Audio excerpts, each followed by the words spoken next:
Hello everyone, welcome to another episode. 100 day SMC में आपका welcome है।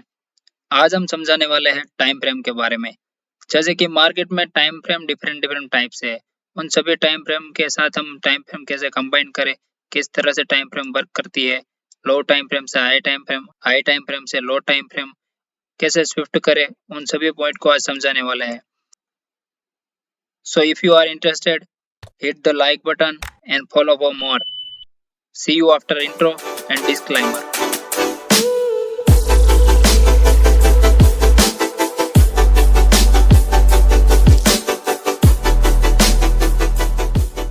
आज हम समझाने वाले हैं टाइम फ्रेम के बारे में। मार्केट के सीक्रेट में से अगर एक महत्वपूर्ण पॉइंट के बारे में बात करें तो वो है टाइम फ्रेम। मोस्ट ऑफली सब लोग यही सिखाते हैं कि मार्केट में एक हाई टाइम फ्रेम पर हम जाके वहां पर सपोर्ट रेसिस्टेंट को ड्रॉ करें, कहाँ पर सपोर्ट है कहाँ पर रेसिस्टेंट है उसे हम फाइंड करें। फिर 15 मिनट की टाइम फ्रेम पर हम देखें कि चार्ट पैटर्न किस तरह से बन रहा है। उसके बाद 5 मिनट की टाइम फ्रेम में आके वहां पर ब्रेकआउट आता है तो वहां पर जब ऊपर की तरफ ब्रेकआउट आता है तो बाय, और नीचे की तरफ जब ब्रेकआउट आता है तो सेल। ऐसे मोस्ट ऑफली सब हमको यही सिखाते हैं। जिस तरह से मार्केट में टाइम फ्रेम को सब बताते हैं उस तरह से नहीं चलती है टाइम फ्रेम। टाइम फ्रेम को समझने के लिए प्रॉपर वैसे अगर आप टाइम फ्रेम को देखेंगे तो आपको समझ में आएगा कि आखिर ये मार्केट में टाइम फ्रेम का जो फंडा है वो किस तरह से है, किस तरह से टाइम फ्रेम वर्क करती है। आज हम उसे डिटेलली समझाएंगे और आसान शब्दों में समझाने की कोशिश करेंगे। जो बिगिनर है उसके लिए पहले बात कर लेते हैं कि जिसने टाइम फ्रेम को पता नहीं है कि किस तरह से टाइम फ्रेम बनता है और किस तरह से टाइम फ्रेम वर्क करता है। जो ट्रेडर को पता है कि टाइम फ्रेम किस तरह से क्रिएट होती है और किस तरह से वर्क करती है उसके लिए बात नहीं है, जो बिगिनर है उसके लिए है, जो नए लोग हैं उसके लिए है। जैसे कि time frame different different type से होती है मार्केट में। अगर हम देखें कि 1 डे की टाइम फ्रेम होती है तो उसमें क्या होता है, हमारा इंडियन मार्केट 9:15 को खुलता है और 3:30 बजे क्लोज हो जाता है। 9:15 को जब मार्केट हमारा ओपन होता है तो उसके बाद मार्केट 9:15 से 3:30 तक, 3:30 बजे तक मार्केट सिर्फ एक ही कैंडल का फॉर्मेशन करता है। पूरे दिन मार्केट एक ही कैंडल में यूं ही अप डाउन होता रहता है और 3:30 को मार्केट क्लोजिंग कर देता है। यानी कि पूरे दिन में एक ही कैंडल बनती है, वो है हमारी 1 डे की टाइम फ्रेम। यानी कि 1 डे की टाइम फ्रेम में सिर्फ एक ही कैंडल बनती है।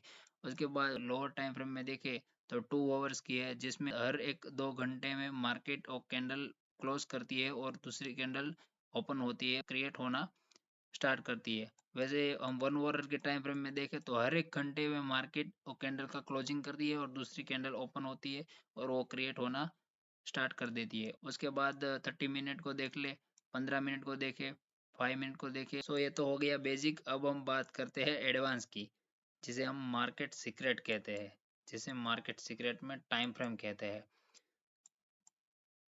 अगर आपने टाइम फ्रेम को समझ लिया, टाइम फ्रेम किस तरह से वर्क करती है, हाई टाइम फ्रेम से लो टाइम फ्रेम किस तरह रिस्पेक्ट होती है, अगर एक बार आपने ये समझ लिया तो आपको जो मार्केट का देखने का जो नजरिया है वो बिल्कुल ही बदल जाएगा। जैसे कि हम बात करें यहाँ पर, हम देखें पहले हाई टाइम फ्रेम से देखना स्टार्ट करते हैं कि किस तरह से मार्केट में हाई टाइम फ्रेम से लो टाइम फ्रेम पर हम किस तरह से हम स्विफ्ट होके जो मार्केट की लो टाइम फ्रेम है वो हाई टाइम फ्रेम की अकॉर्डिंग किस तरह से उसे रिस्पेक्ट करती है और किस तरह से वो चलती है। इसकी बात करते हैं यहाँ पर हम 1 डे की, तो ये हमारी है 1 डे की टाइम फ्रेम जिसमें पूरे दिन में एक एक कैंडल ही बनती है। यहाँ पर हम देखें पिछले दिनों में से तो यहाँ पर मार्केट में एक हाई क्रिएट हुआ था, यानी कि हायर हाई क्रिएट हुआ था। उसके बाद मार्केट ने यहाँ पर एक हायर लो क्रिएट किया, उसके बाद इस यहाँ पर से बाइंग आई और कुछ दिन में मार्केट ने इस वाले हायर हाई को ब्रेक किया और ब्रेक करने के बाद मार्केट ने एक नया हायर हाई क्रिएट किया। उसके बाद मार्केट में सेलिंग आया और वो सेलिंग कहाँ तक था, यहाँ पर इस वाले डिमांड जोन तक। यहाँ से फिर से मार्केट ने रिकवरी करना स्टार्ट किया और ऊपर की तरफ निकला। अगर हम देखें तो ये हमारा स्ट्रक्चर वाइज मार्केट काम कर रहा है, यानी कि 1 डे में मार्केट स्ट्रक्चर बनाते हुए बुलिश मोमेंटम कर रहा है, ऊपर की तरफ हायर हाई बना रहा है। तो अगर हम देखें कि ये 1 डे की टाइम फ्रेम में मार्केट ने अगर मार्केट ने यहाँ पर इस डिमांड जोन से रिस्पेक्ट किया है, यहाँ पर इस डिमांड जोन से रिस्पेक्ट किया है, अगर आपने मेरी डिमांड जोन वाली वीडियो नहीं देखी तो उसको देख लो कि किस तरह से मार्केट में डिमांड जोन और सप्लाई बनती है। यहाँ पर मार्केट ने इस वाली लास्ट सेलिंग कैंडल को डिमांड बनाया और यहाँ से फिर से रिकवर करना स्टार्ट हुआ मार्केट, यानी कि यहाँ से बाइंग आना स्टार्ट हुआ, यहाँ से बायर इंटरेस्टेड हुए, मार्केट को फिर से ऊपर की तरफ ले जा रहे हैं।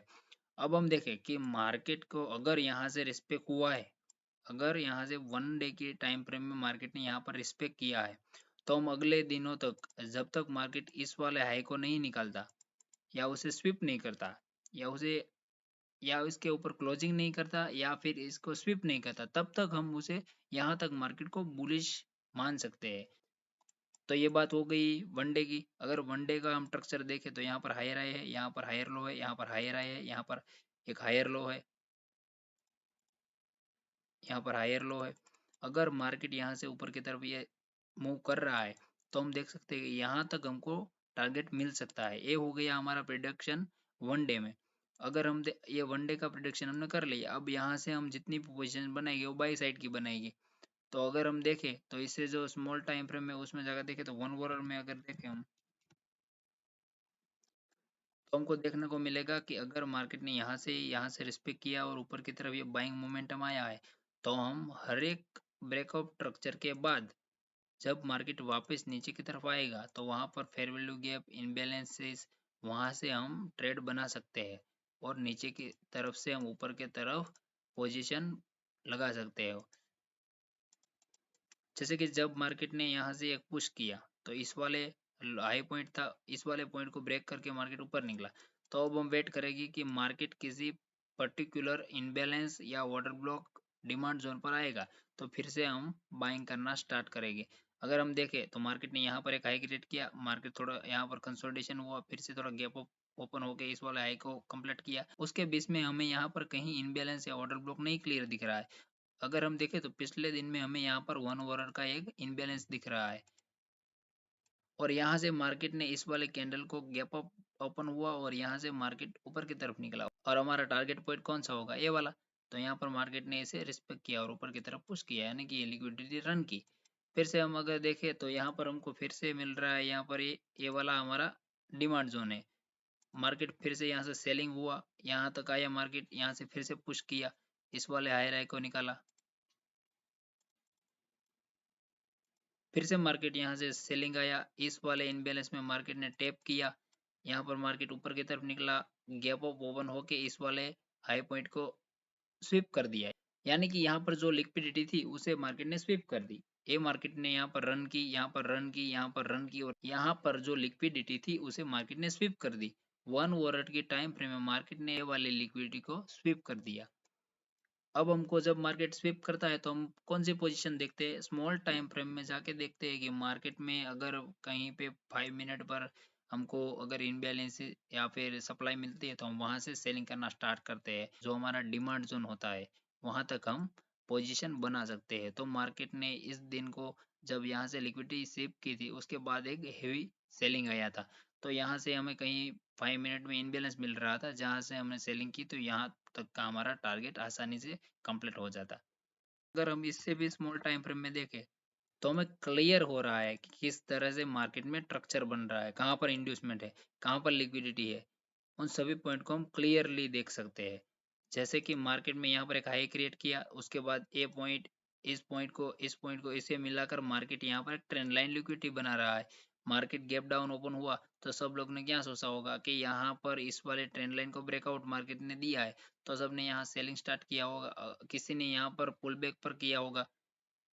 फिर मार्केट ने क्या किया, मार्केट ने यहाँ से एक पुश किया ऊपर की तरफ, यानी कि इस वाले 1 आवर के फेयर वैल्यू गैप से मार्केट ने ऊपर की तरफ पुश किया और ये इस वाले हाई को ब्रेक करके मार्केट ने लिक्विडिटी रन कर दी।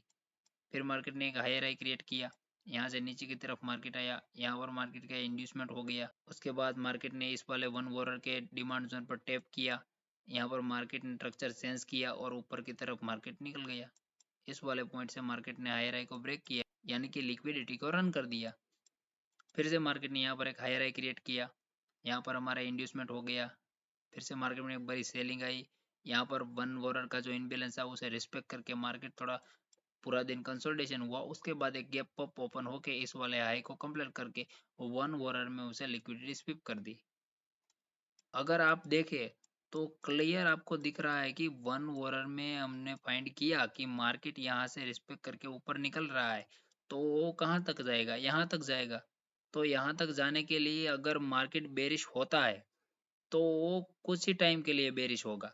फिर से मार्केट में बाइंग आएगी और जो हायर हाई पॉइंट है उसे ब्रेक करके ऊपर की तरफ निकल जाएगा। जैसे कि हम देखें कि यहाँ पर मार्केट ने हाई क्रिएट किया, मार्केट में यहाँ से थोड़ी सेलिंग आई, फिर मार्केट ने यहाँ पर गैप डाउन होके मार्केट में इस वाले ऑर्डर ब्लॉक से, इस वाले फेयर वैल्यू गैप से एक बाइंग आई, फिर से ऊपर की तरफ निकल गया, यहाँ से फिर से सेलिंग आया, फिर से यहाँ पर डिमांड लिया मार्केट ने, फिर से यहाँ से लिक्विडिटी रन हुई, फिर से मार्केट में सेलिंग आई, फिर से यहाँ पर 1 आवर का इनबैलेंस लिया और ऊपर की तरफ पुश करके मार्केट ने इस वाले लिक्विडिटी को कंप्लीट किया और मार्केट ने अपने वे को रिवर्सल किया, जो बुलिश मोमेंटम था उसे बेरिश में कन्वर्ट किया।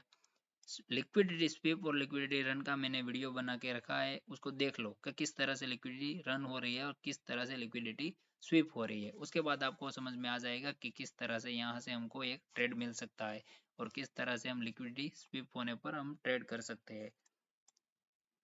सो टाइम फ्रेम को समझने के लिए पहले आप वनडे को देखिए। हमारे इंडियन मार्केट में वनडे का हो गया खत्म, उसके ऊपर हमको जाने की बहुत ज़रूरत नहीं होती है। कुछ ऐसे किस्से होते हैं जिसमें हम 1 वीक को देखते हैं, वरना हम 1 डे को ही देखते हैं। अगर 1 डे में मार्केट स्ट्रक्चर हमको फाइंड हो रहा है तो हमको क्लियर होता है कि मार्केट यहाँ से ऊपर की तरफ जाएगा या नीचे की तरफ जाएगा। अगर मार्केट डिमांड जोन पर है, अगर मार्केट 1 डे के फेयर वैल्यू गैप पर है, अगर मार्केट कहीं पर ऑर्डर ब्लॉक पर है, तो वहां से हमको अगर रिस्पेक्ट मिलती है, बाइंग आती है, तो वो बाइंग के साथ हम मार्केट का जो हाई राई पॉइंट होता है वहां तक हम बाइंग कर सकते हैं। और जो सेलिंग आती है वो कुछ टाइम के लिए ही आती है, फिर से मार्केट वहां से वो डिमांड लेगा, फेयर वैल्यू गैप लेगा, फिर से मार्केट लिक्विडिटी को रन कर देगा। जो सेलिंग आएगी वो सेलिंग कुछ टाइम के लिए ही आएगी, फिर से मार्केट निकल जाएगा। अगर इस दिन की बात कर ले तो मार्केट में जिस तरह से लिक्विडिटी स्वीप हुई है और मार्केट में जिस तरह से सेलिंग आया है, अगर हम देखें तो यहाँ पर एक डिमांड जोन था, तो वहां पर मार्केट ने इसे रिस्पेक्ट किया है। तो हमको देखने को मिलता है कि किस तरह से जब मार्केट कहीं पे लिक्विडिटी स्वीप होती है या फिर मार्केट रन करता है लिक्विडिटी को, तो उसके बाद हमको कहाँ पर कैसे ट्रेड करना होता है। तो यहाँ पर सब लोग ने इस वाले जब मार्केट गिरा होगा तो सबने क्या सोचा होगा कि ये तो किसी ने ट्रैप कर दिया, मार्केट में किसी ने बड़ी क्वांटिटी से सेलिंग कर दिया, ये कर दिया वो कर दिया। लॉजिक से कोई नहीं देखता है कि मार्केट ने आखिर किया क्या है। अगर आप 1 आवर को देखोगे तो आपको पता चल जाएगा कि मार्केट ने जो लिक्विडिटी रन हो रही थी वो लिक्विडिटी रन होना बंद होके वहां पर लिक्विडिटी स्वीप हो गई है, और स्वीप होने के बाद हमको एक लोअर टाइम फ्रेम में 5 मिनट में जाकर देखना होता है कि मार्केट में इनबैलेंस कहाँ है, सप्लाई जोन कहाँ है। फिर मार्केट ने यहाँ पर एक इनबैलेंस क्रिएट किया, उसके बाद हमारा टारगेट पॉइंट होता है ये वाला पॉइंट। 1 डे के टाइम फ्रेम में हायर हाई क्रिएट करता हुआ ऊपर की तरफ निकलता है, तो मार्केट इस वाले मुंह में बेरिश होता है और इस वाले मुंह में बुलिश होता है स्मॉल टाइम फ्रेम में। अगर हम यहाँ से बात करें तो एक स्मॉल टाइम फ्रेम में किस तरह मार्केट होगा, तो इस तरह से वो बेरिश होगा, स्ट्रक्चर वाइज वो बेरिश होगा। उसके बाद वो चेंज करता है, ऊपर की तरफ पुश करता है और फिर से वो बुलिश होता है, स्ट्रक्चर वाइज वो बुलिश होता है। बड़े टाइम फ्रेम में क्लियर स्ट्रक्चर नहीं होता है, जब वो मूव करता है उसका क्लियर स्ट्रक्चर बड़ा वाला होता है और स्मॉल टाइम फ्रेम में छोटा वाला होता है। जब मार्केट यहाँ से नीचे की तरफ आ रहा होता है, डिमांड जोन तक मार्केट गिरता है, तो वहां तक हमको इस तरह से स्ट्रक्चर मिलता है स्मॉल टाइम फ्रेम में। सो उम्मीद करता हूँ कि आपको समझ में आया होगा कि किस तरह से मार्केट एक हायर टाइम फ्रेम से लो टाइम फ्रेम पर वर्क करती है। सो जितना ज़्यादा हो सके आप इसे बैक टेस्टिंग कीजिए, क्योंकि बैक टेस्टिंग में हर वीडियो में कहता हूँ कि बैक टेस्टिंग है वो बहुत ज़रूरी है। पहले तो ये बात क्लियर कर लो कि मार्केट आपको हर रोज़ ट्रेड नहीं देगा। अगर नहीं मार्केट में ऐसा क्रिएट हो रहा है स्ट्रक्चर तो आपको हर रोज़ मिलेगी, वरना आपको वेट भी करना पड़ता है, 1 दिन 2 दिन, कुछ दिन तक आपको ट्रेड मिलेगी भी नहीं। और यही मार्केट की सच्चाई है। मार्केट में इनबैलेंसेस कहाँ है, फेयर वैल्यू गैप कहाँ है, इंड्यूसमेंट कहाँ है, लिक्विडिटी किस तरह से बन रही है, लिक्विडिटी रन हो रही है या लिक्विडिटी स्वीप हो रही है, उन सभी पॉइंट को आपको समझना पड़ेगा, उसे बैक टेस्टिंग करना पड़ेगा, उसे अप्लाई करना होगा लाइव मार्केट में। उसके बाद आपको रिजल्ट देखने को मिलेगा कि किस तरह से मार्केट में यह सिस्टम काम करता है। सो दूसरे के सहारे पर ट्रेडिंग मत करो, और अपनी स्किल को डेवलपमेंट करो और अपनी स्किल पर काम करो, अपनी स्किल को डेवलपमेंट करो, अपने माइंडसेट को मजबूत करो। जो भी करोगे आप अपने से करोगे। अगर लॉस करते हो, अगर आप 1000 का लॉस करते हो तो अपने सिस्टम पे करोगे। तो उसके पीछे के रीजन कौन कौन से थे? वो कब होगा? जब आप अपनी सिस्टम पे काम करोगे। उसके बाद आपको ये सब सीखने को मिलेगा। अगर आप कोल्ड टिप लेकर काम करते हो, सो उसका मतलब ये है कि आपको लॉस होगा तो आप निराश हो जाओगे और प्रॉफिट होगा तो आप खुश हो जाओगे। उससे आपको सीखने को कुछ नहीं मिलने वाला। सो अपने सेटअप, अपनी साइकोलॉजी और अपने माइंडसेट पर काम करो। दूसरे की कोल्ड और टिप के चक्कर में मत पड़ो। सो अगर आपको वीडियो अच्छी लगी हो तो लाइक करो, कमेंट करो, शेयर करो और सब्सक्राइब करो। सी यू आफ्टर नेक्स्ट एपिसोड।